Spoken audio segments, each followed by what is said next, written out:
समहं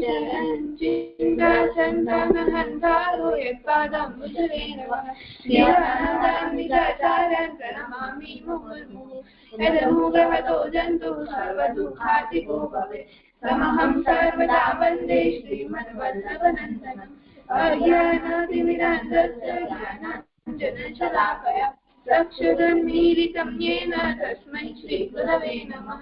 नमामि हृदये लीलाक्षीराब्धिशायिनं लक्ष्मीसहस्रलीलाभिषेदमानं कलानिधिं चतुर्भिश्च द्विभिस्तथा सर्वे विराजते योऽसौ पञ्चवारदये मम। दंडवत प्रणाम जीजी। हाँ राजेश। 5મો અવતાર વામન અવતાર। એક વખત ઇન્દ્રજી અને બલિરાજાનો યુદ્ધ થયો તો તેમાં ઇન્દ્રજી બહુ પેલા તો બલિરાજા જીતી ગયા અને ઇન્દ્રજી હારી ગયા। તો ઇન્દ્રજી તેમના ગુરુ બૃહસ્પતિજી પાસે ગયા અને એમને કહ્યું કે હું હારી ગયો છું, તમે કઈ કયો, મને કઈ કયો। તો બૃહસ્પતિજીએ તેમની એમ કહ્યું વિચારીને કે તમારી માતાને કહો કે પયોવ્રત કરે। તેમની માતાએ પયોવ્રત કર્યો ઇન્દ્રજીની માતાએ, અને પછી પયોવ્રતનો છેલ્લો દિવસ હતો ત્યારે ઠાકોરજી વામન અવતારે પ્રગટ થયા અને તેમની માતાને કહ્યું કે તમારા ગર્ભથી હું જન્મ લઈશ। અને પછી થોડા સમય પછી તેમને એક પુત્ર આવ્યો, તે વામનજી હતા। અને પછી વામનજી થોડાક મોટા થયા પછી તેમનો ઉપનયન સંસ્કાર કરાવ્યો અને પછી તેમને ખબર પડી કે બલિરાજા યજ્ઞ કરાવે છે તો તે ત્યાં ગયા અને તો બલિરાજે કહ્યું તમે બ્રાહ્મણ છો ને? તો વામનજી કહ્યું કે હા। તો બલિરાજે કહ્યું તમને જે માંગવું હોય તે માંગો। તો ત્યારે શુક્રાચાર્યજી એમના બલિરાજાના ગુરુ શુક્રાચાર્યજીએ તો એમને ખબર પડી ગઈ કે વિષ્ણુજી છે, લીલા કરે છે, તો તેમને તો દાન દેવાની ના પાડી શુક્રાચાર્યજીએ। પણ બલિરાજાએ કઈ સોચ્યો નહીં અને તેમને કહ્યું કે તમે કયો શું ખપે છે? તો વામનજીએ કહ્યું કે મને 3 પગલા જમીન ખપે છે। તો બલિરાજાએ કહ્યું બસ એટલું જ। તો પછી એક પગલામાં તો આખો એક પગલામાં આખો પાતાળ લોક આવી ગયો, બીજા પગલામાં સ્વર્ગ અને બ્રહ્માંડ આવી ગયો। અને પછી વામનજીએ કહ્યું બલિરાજાને કે હવે કયો હું ક્યાં મૂકું મારો ત્રીજો પગ? તો બલિરાજાએ કહ્યું કે તમે મારા માથા ઉપર મૂકો। તો તેમના માથા ઉપર મૂક્યો તો તે બલિરાજા જમીનમાં અંદર હલી ગયા અને પછી પ્રસન્ન થયા, વામનજી પ્રસન્ન થયા અને પછી ઇન્દ્રજીને તેમનો સ્થાન આપ્યો અને બલિરાજાને તેમનો સ્થાન આપ્યો।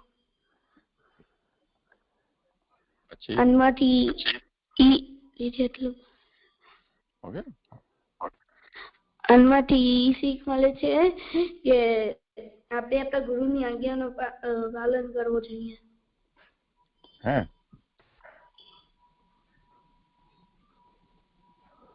ઠાકોરજીની ઈચ્છાથી વિરુદ્ધ હોય તો પણ ના જીજી તો ન કરવું જોઈએ। તો પછી આમાં તો આપણને એવી શીખ મળે છે ને જીજી બૃહસ્પતિએ ઇન્દ્રજીને કહ્યું કે તમે તમારી માતાને કહો કે પયોવ્રત કરે તો એમને આજ્ઞાનું પાલન કરે। અને ઇન્દ્રજીએ બૃહસ્પતિજી તેમના ગુરુ હતા પાલન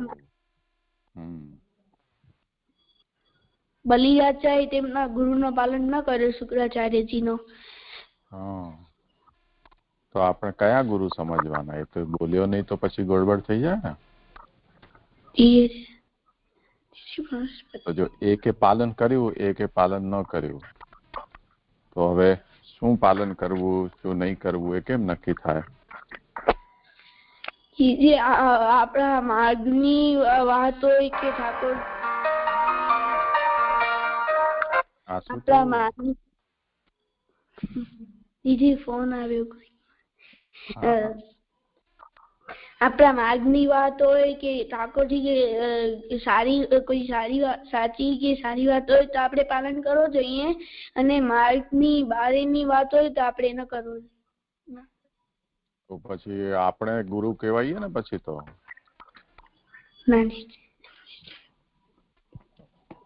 ગુરુ છે ના પછી ગુરુની આજ્ઞા છે એમાં પણ આપણને જો વિચાર કરવો પડે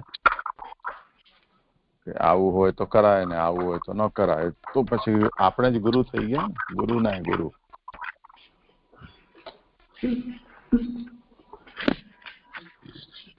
કેમ રૂચે આમાંથી રસ્તો શું કાઢવો આપણને બતાવો. આમાંથી રસ્તો કાઢવો કે આપણે ગુરુની આજ્ઞા તો માનવી જ જોઈએ અને ઠાકોરજીની આજ્ઞા માનવી જોઈએ.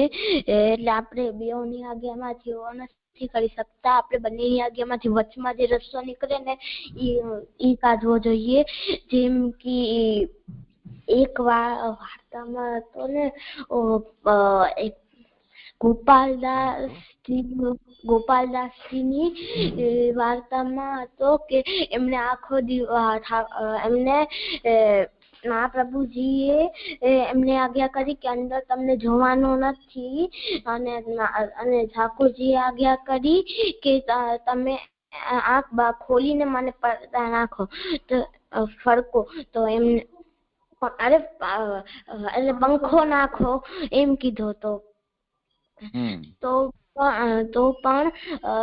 પછી એમને વચનો રસ્તો કાઢ્યો. એમને આંખ તો ના ખોલી પણ એમને ખાધો. ઠાકોરજી જેમને એમ મોઢાથી ખવડાવતા હતા ને એમને કીધું ઠાકોરજી ભોજન કરતા હતા. એમને કીધું મને જોવો તો હું ભોજન કરું છું. તો એમને આંખ તો ના ખોલી પણ ઠાકોરજી એમને ભોજન દીધું ને એમને પંખા ફેરવ્યો. મને એવું લાગ્યું. પછી એમાં ગુરુની તો આજ્ઞા પાળી જ ને ઠાકોરજીની આજ્ઞા ન પાડી. ગુરુએ કીધું તું પંખો બંધ કરીને પંખો કરજે તો ઠાકોરજી આજ્ઞા કરી કે તું ખોલીને દર્શન કર આંખ પણ એમણે ન ખોલી તો આજ્ઞા ન પાડી એવું થયું ને. દીદી ઠાકોરજીના હિતની અને ગુરુની વાત ઠાકોરજીના હિતની હોય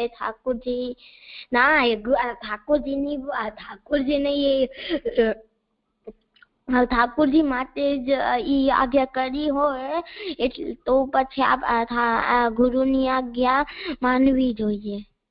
ઠાકોરજીને બી આમાં આંખ ખોલવાનું તો પોતે ઠાકોરજીએ જ કીધું હતું ને. એમાં ઠાકોરજીને વાંધો નતો તો પછી ખોલવામાં શું વાંધો આપણને. એમને ગુરુએ ના પાડી હતી એટલે એમને ના ખોલ્યો.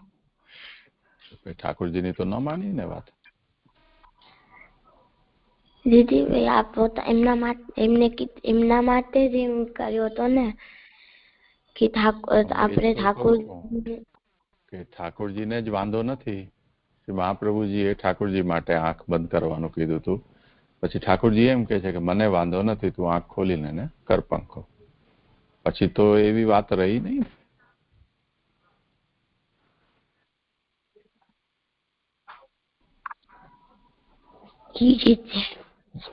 તો હવે શું કરશું?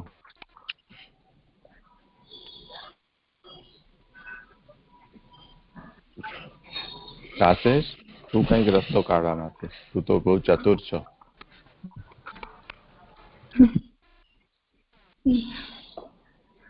મમ્મી પપ્પા કોઈકમાં હા પડે કોઈકમાં ના પડે તું કઈક રસ્તો કાઢી લે છે ને. હા એટલે તું બહુ ચતુર છો.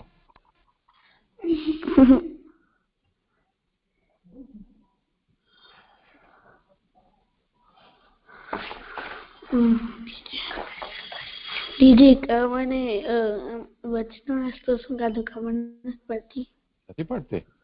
તો ચલો ભક્તિને પૂછીએ.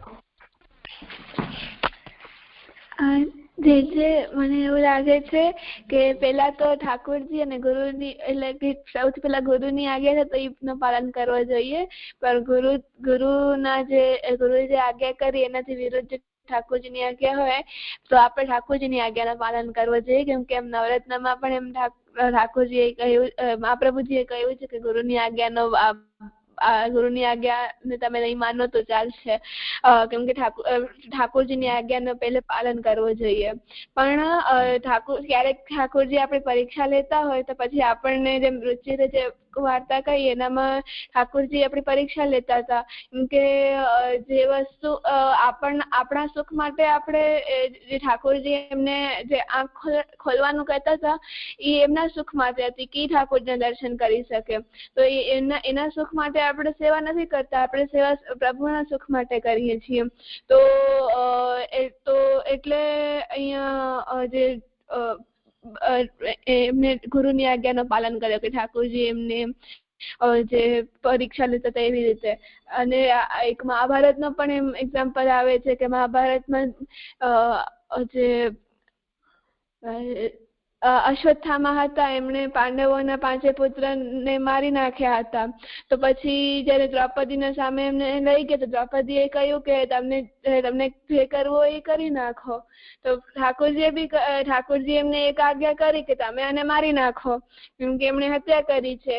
તો અને શાસ્ત્રમાં ઠાકોરજીએ કહ્યું છે કે બ્રાહ્મણને ન મારવું જોઈએ, તો 2 આજ્ઞા થઈ ગઈ. ઠાકોરજીએ જ કીધું કે બ્રાહ્મણને ન મારવો જોઈએ અને ઠાકોરજીએ જ કીધું કે આને મારી નાખો, તો એ બંનેમાંથી વચનો રસ્તો પાંડવોએ કાઢ્યો કે એની જે મણી છે એ કાઢી લઈશું તો એ અડધો મરેલો કહેવાશે, તો એવી રીતે કઈ વચનો રસ્તો કાઢવો જોઈએ. એવું લાગે છે પૂછી જોઈએ બચ્ચાઓને. બોલો રુચિર, રાશેષ.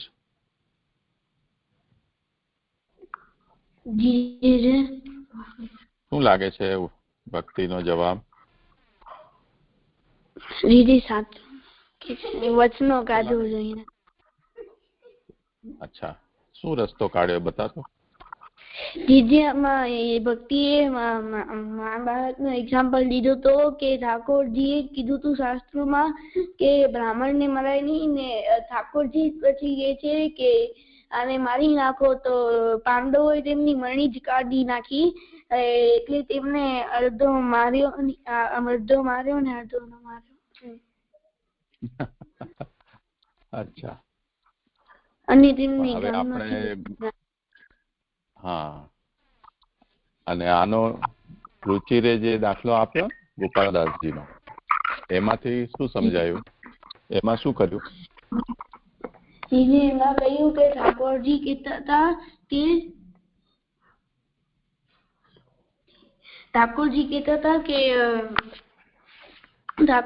હતા કે તમે આંખ ખોલો, અને જેમના જે ગુરુ હતા તે કહેતા હતા કે તમે આંખ ના ખોલો ને પંખો નાખો. ઠાકોરજીની આજ્ઞાનું પાલન ન કર્યો. ઠાકોરજી ત્યારે તેમની પરીક્ષા લેતા હતા કે આંખ ખોલી છે કે નહીં. એમાં પરીક્ષા શું? પંખો નાખવામાં વાંધો ન હોય તો પછી આંખ ખોલે એમાં શું વાંધો હોય? એમાં પરીક્ષા શું હોય?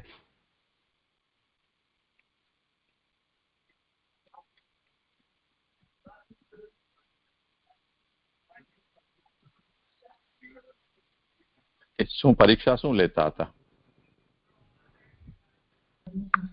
કે તે આંખ ખોલી છે કે નહીં, કે આંખ ખોલી છે કે નહીં એમ. રુચિ, તું બતાવ તો પરીક્ષામાં શું લીધી ઠાકોરજીએ? ઠાકોરજી આમાં એ પરીક્ષા લીધી કે ગુરુની આજ્ઞા માને છે કે નહીં, અને એમને એટલો અને એમને ઠાકોરજીને એમ કે પંખો ફેરવતા એમને કીધો કે તમે આ ખોલો ખોલો ખોલો, એમને ખોલી નહીં. એ એમની પરીક્ષા હતી કે એમને આ ગુરુની આજ્ઞા માની અને ઠાકોરજી આવી રીતે પરીક્ષા લીએ, જે મને એમ સમજાય. અચ્છા, પણ માની લો કે એમણે ખોલી દીધી હોત તો એમાં શું થાત? નાપાસ થઈ જાત પરીક્ષામાં? જી ના, હાજી જી જી. એટલે એનાથી શું થાય આંખ ખોલી લે તો? ઠાકોરજીની આજ્ઞાનું ના, જે ઠાકોરજીની આજ્ઞાનું પાલન કર્યું, ગુરુની આજ્ઞાનું ના પાલન કર્યું, એટલે એમને ગુરુ કીએ. ભક્તિને પૂછ, આવું બરોબર છે?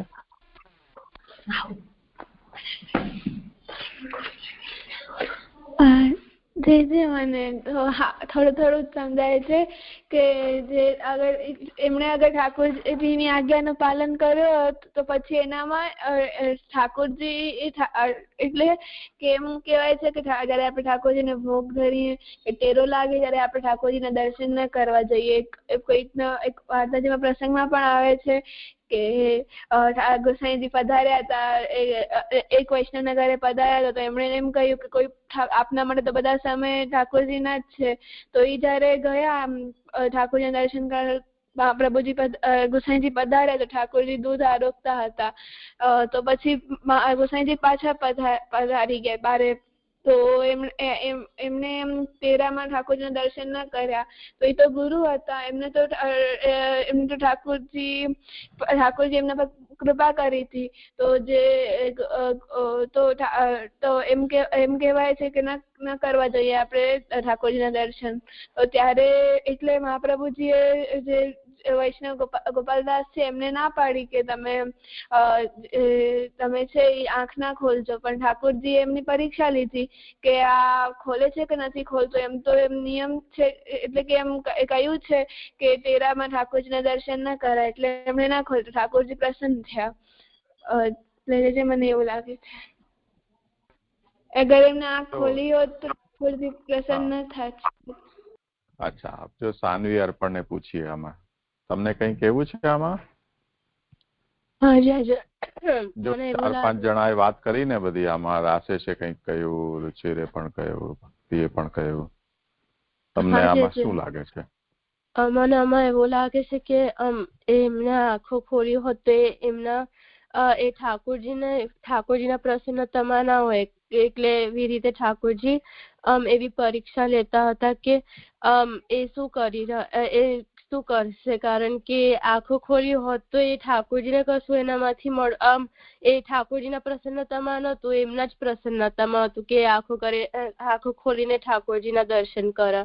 એટલે જયારે ગુરુ આજ્ઞા કરે અને ઠાકોરજી પણ આજ્ઞા કરે તો આપણે જોવું જોઈએ કે ઠાકોરજી એવું આજ્ઞા જે કરી રહ્યા છે તો એનું કારણ શું છે એના પાછળ, કે ઠાકોરજી એકચ્યુઅલમાં એવી આજ્ઞા કરી રહ્યા છે કે પરીક્ષાના રૂપમાં એવી આજ્ઞા કરી રહ્યા છે. અને પરીક્ષાના રૂપમાં આજ્ઞા કરી રહ્યા હોય તો જે ગુરુની આજ્ઞા હોય એના અને એના જે ઠાકોરજીની જે આજ્ઞા હોય તો એનો એવો જે વચ્ચેનો રસ્તો હોય એવો લેવો જોઈએ, એવું સમજી જાય.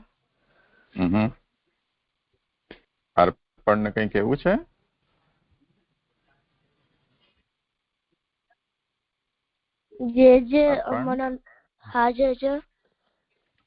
તને કઈ કેવું છે? મને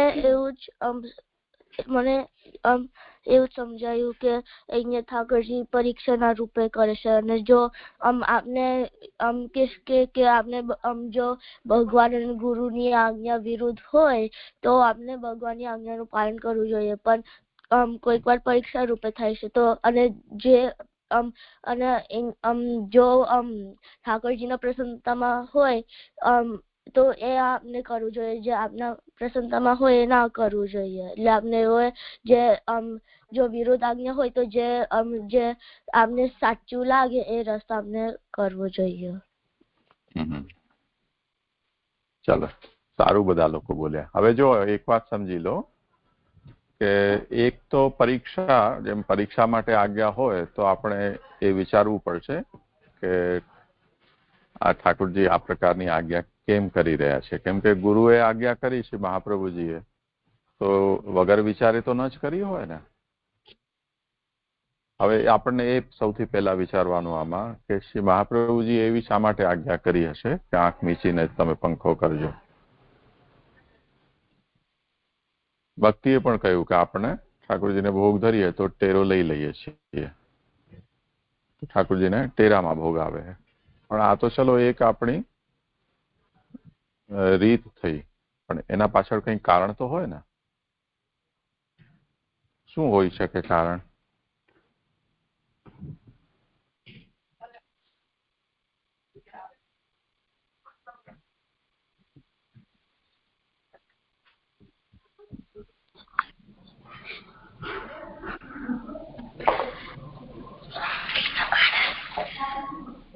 ક્યાં ગયા બચ્ચાઓ? હા, શું કારણ હશે? તમે જે રાશેષ તું ઠાકોરજીને ભોગ ધરે છે ને, તમે ભોગ ધરો તો પછી ટેરો લ્યો છો? શા માટે લ્યો છો? ઠાકોરજી જયારે આરોગતા હોય ને ત્યારે આપણે જોવાય નહીં. શું કામ ન જોવાય? એ જ તો પ્રશ્ન છે. એમાં શું વાંધો? જો ઠાકોરજી પોડતા હોય, આપણે એમને જગાવીએ, ઠાકોરજીને સ્નાન કરાવીએ, શૃંગાર કરીએ, બધું જ કરીએ. બધું આપણે આંખો ખોલીને જ તો કરીએ છીએ. ભોગ આરોગે એમાં શું એવું રહી ગયું કે આપણે ન જોઈ શકીએ? જોઈએ તો થાય શું? દીદી મને એમ લાગે છે કે આ એક પ્રસંગ એમ જ હોય છે કે ઠાકોરજીને જેટલું આપણે આપીએ ક્યારે ઘટે નહીં, એટલે આપણે ઠાકોરજીને જોઈએ તો આપણે ઠાકોરજી સરખી રીતે ખાઈ શકીએ નહીં, આરોગી ના શકે. એટલે આપણે જો ઠાકોરજી આરોગતા હોય ને ત્યારે જોઈએ તો બધું ઘટી જાય એવું થાય? ના જીજે. પછી આપણને જેટલું ધર્યું એટલું પાછું ન મળે તો આપણું બધું ગડબડ થઈ જાય હિસાબ, એવું કે છે તું? ના જીજી, એક પ્રસંગમાં એમ હતો ને કે એને એમ લાગતો એક સત્યનારાયણ ને કે ગોજરા સંભળાઈને કે ગોજરા નહીં, ગોરજા ખાય છે કે નથી ખાતા એમ લાગતો એમને. તો આપણે ટેરો લઈ લઈએ તો આપણે માની લેવાનું કે ઠાકોરજી આરોગે છે, એવું કહેવાય છે?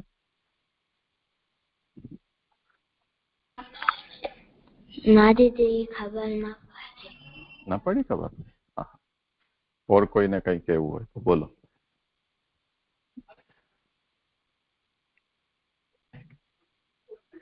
જો એક વાત ધ્યાનથી સમજો, ઠાકોરજી જે લોકો આપણે અનેક વખત સેવાક્રમને સમજ્યા છીએ, એમાં આપણે ઠાકોરજીને શૃંગાર ધરાવીએ તે વખતે બાજુમાં જ ઠાકોરજીના શૃંગાર ભોગ આવે, કંઈક ઢાંકીને આવે. પણ તે વખતે આપણે ઠાકોરજીને શૃંગાર ધરાવતા હોઈએ ત્યારે બાજુમાં ભોગ હોય, આપણે આંખ તો બંધ કરી ના શકીએ શૃંગાર ધરાવીએ તો. આંખ ખુલ્લા રાખીને ઠાકોરજીને બાજુમાં ભોગ હોય તેમ છતાં પણ ઠાકોરજીને પણ એમાં કઈ વાંધો નથી આવતો, મહાપ્રભુજીને પણ કઈ વાંધો નથી આવતો, ત્યારે ટેરો લેવાતો નથી. પછી ઠાકોરજીને જયારે આપણે પલ્લામાં પધરાવીએ, પલ્લાના બાજુમાં પણ કંઈક ભોગ આવે.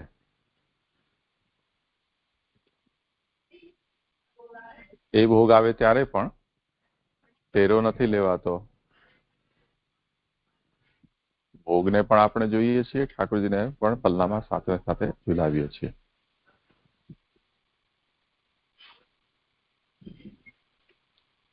ત્યારે પણ નથી મહાપ્રભુજીને વાંધો છે કે ન ઠાકોરજીને કઈ વાંધો છે?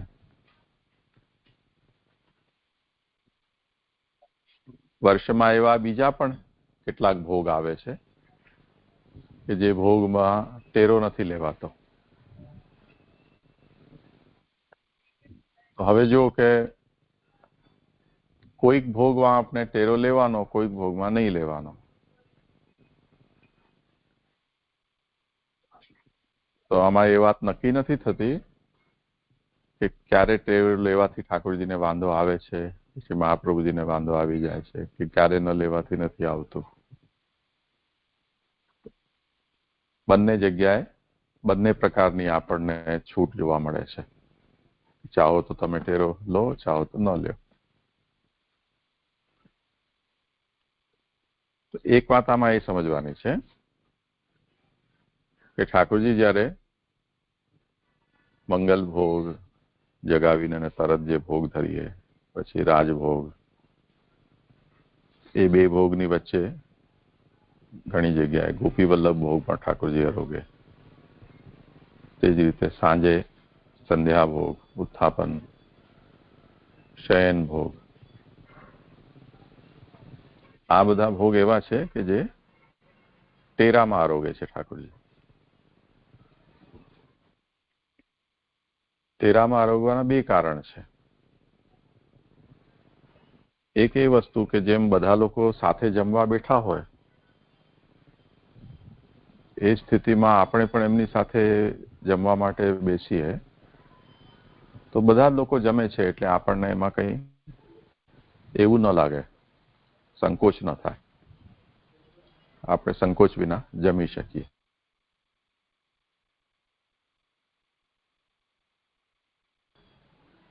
પણ ધારો કે 25 જણા સામે બેઠા છે અને આપણે એકલા જમી રહ્યા હોઈએ, બધા આપણને જોતા હોય તો આપણું હાથે બંધ થઈ જાય, મોઢું ચાલતું બંધ થઈ જાય. કેમ કે આપણને એમ લાગે કે આપણે જમીએ છીએ અને આ લોકો ખાલી જોવે તો એ કેવું કહેવાય, સંકોચ થઈ જાય. તો જે વખતે ઠાકોરજી નિરાતે ભોજન આરોગતા હોય, મતલબ બીજી કોઈ જ તે વખતે ઠાકોરજીની લીલાનો પ્રસંગ નથી, કેવલ આરોગવા સિવાય. તો એમાં આપણને ઠાકોરજીને જે પણ કોઈ વ્યક્તિ જમતો હોય એને આપણને એકાંત આપવું જોઈએ તો સારું લાગે એને.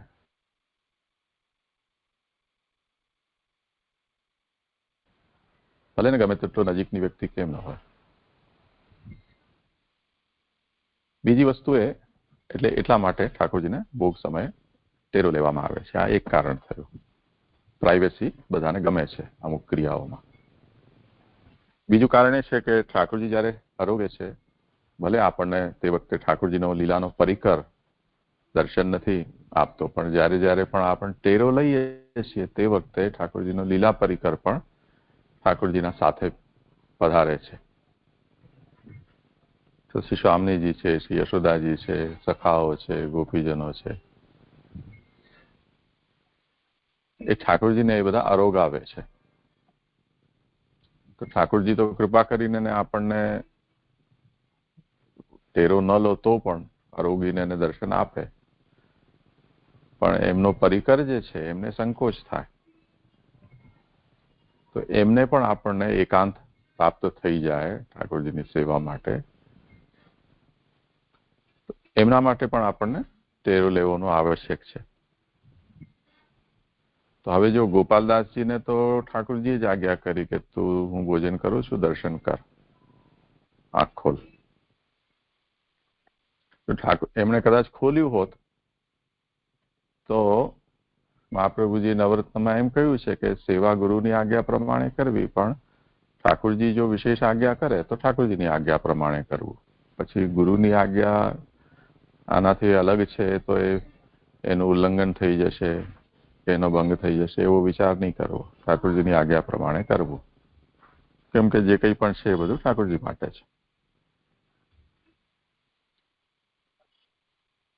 પણ આ વાત એનાથી થોડી આગળ વધી ગઈ. ઠાકોરજીને તો વાંધો નતો, પણ ગોપાલદાસજીના મનમાં એમ થયું કે આંખ મીચીને જયારે શ્રી મહાપ્રભુજીએ મને પંખો કરવાનું કહ્યું છે તો એનું કંઈક તો કારણ હોય ને. અને એ કારણ એ જ છે કે ઠાકોરજી ઉપરાંત ઠાકોરજીનો જે લીલાનો પરિકર છે એને પણ ઠાકોરજી સાથે એકાંત મળે, સંકોચ ન થાય, એટલા માટે. હવે ગોપાલદાસજીએ જે કંઈ પણ આંખ ન ખોલી, આંખ બંધ કરીને પંખો કર્યો, ઠાકોરજીની આજ્ઞા ન પાડી, એનું જે પરિણામ આવ્યું એ શું આવ્યું? ઠાકોરજી શું ગુસ્સે થયા? એવું તો થયું નહીં. ઠાકોરજી પ્રસન્ન જ થયા. તો એનો મતલબ ગોપાલદાસજીએ જે કર્યું એ બરોબર જ કર્યું. અને એ આજ્ઞા જે શ્રી મહાપ્રભુજી એમને આપી હતી એ આજ્ઞા પણ એકદમ સમજી વિચારીને એને આપી હતી. એમ જ નતું કહી દીધું. તો કેટલીક વસ્તુ છે આપણને એના પરિણામ ઉપરથી નક્કી કરવું પડે, એનું નેચર, રિઝલ્ટ શું આવ્યું. ભલે ને દેખાતું આપણને એમ લાગે કે આ ખોટું છે કે આમ છે કે તેમ છે, પણ જો પરિણામ એનું બરોબર આવ્યું હોય તો એ પછી ખોટું નથી, એ બરોબર જ છે.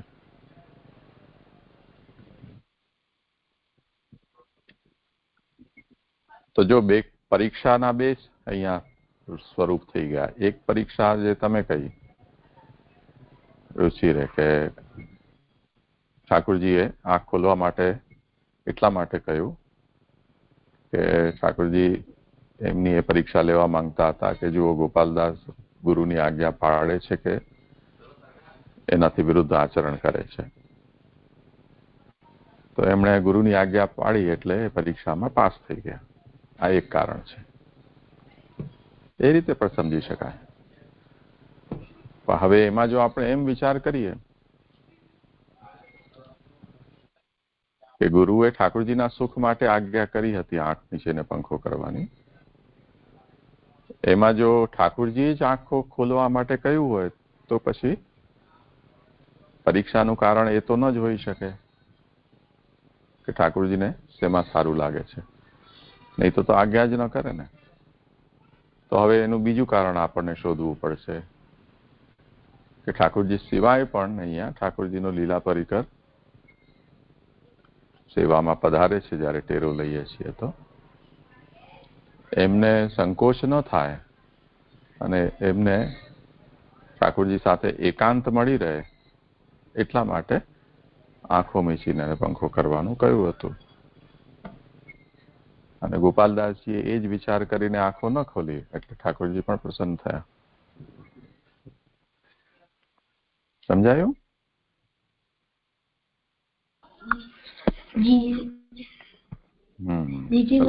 અર્પણ એક મિનિટ પેલા અર્પણને બોલી લેવા દે, પછી તારો વારો. અચ્છા, જે અર્પણ ખાલી અડધો ક્લાસ કરી શકતો તો કારણ કે એને સ્કૂલ પ્રોજેક્ટ છે એટલે એના. અચ્છા, કઈ વાંધો નહીં. તો તને કેવું હતું તું કઈ બોલી દે. હાજી હાજી.